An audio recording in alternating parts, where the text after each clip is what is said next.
Witness of darkness. In the darkness of the night, a lone shadow stood at the edge of the road, disappearing into the fog. Suddenly, in a deserted area of the city, the sharp sound of a gunshot echoed. The police station's alarm rang, and within moments, Inspector Fahad arrived at the crime scene with his team. The body belonged to a young man, a bullet wound visible on his chest. Nearby, a blood-stained piece of paper lay on the ground, with just one name written on it: Rashid. Inspector Fahad took a deep breath and meticulously examined the crime scene. A witness stood nearby, visibly terrified.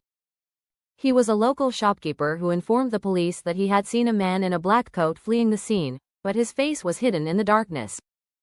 This case didn't seem easy. Fahad instructed his team and called the forensic experts. As evidence was being collected, another report came in: a second murder had occurred on the other side of the city. Was this a coincidence or the work of a serial killer? Fahad realized that this was no ordinary murder case, it was part of a bigger game. He decided that the first step would be to investigate Rashid. The police records were searched, but there was no significant criminal or victim named Rashid. Then, Fahad recalled that the victim's mobile phone was missing from the crime scene. It might hold a clue. Fahad ordered his team to visit the victim's home and question his family. The case had just begun, but it was leading into a deep abyss of darkness. Upon reaching the victim's family, Inspector Fahad found them in a state of profound grief. The victim's name was Adnan, a regular student with no criminal background. His parents revealed that he had gone out late at night to meet someone and never returned. Meanwhile, Sub-Inspector Jamil informed Fahad that the last signal from Adnan's mobile was detected near an abandoned warehouse. Fahad immediately ordered his team to investigate the location. Upon entering the warehouse, the police discovered another body, murdered in the same manner as Adnan. Nearby, a number was written in blood on the wall: 23. What did this number signify? Was it a gang symbol or a code? Fahad realized that the killer was playing a dangerous game. Further investigation revealed that the number 23 had appeared in an old, unsolved case.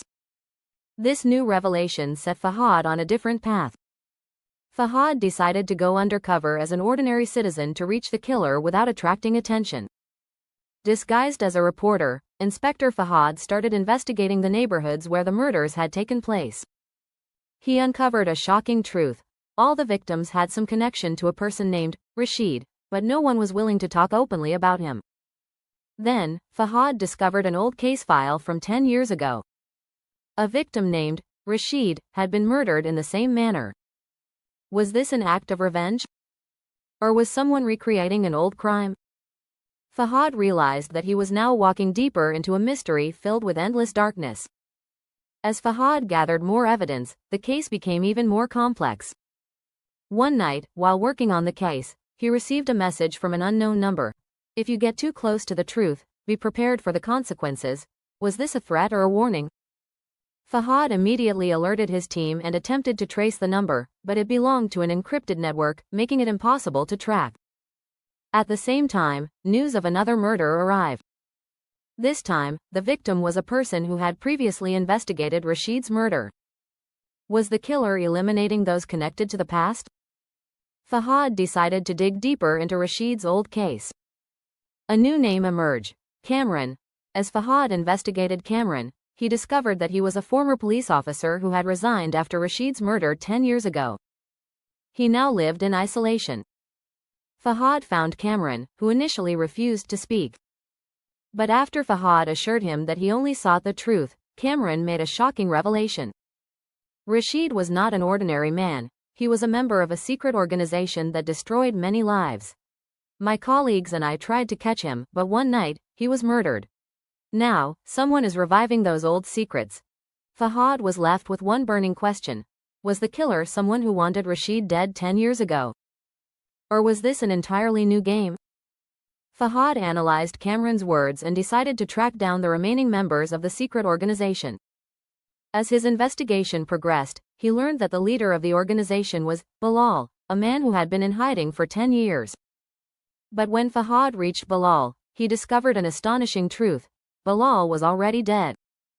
If Bilal was dead, then who was behind these murders? To uncover the truth, Fahad pursued Bilal's former associates, and what he uncovered was beyond imagination.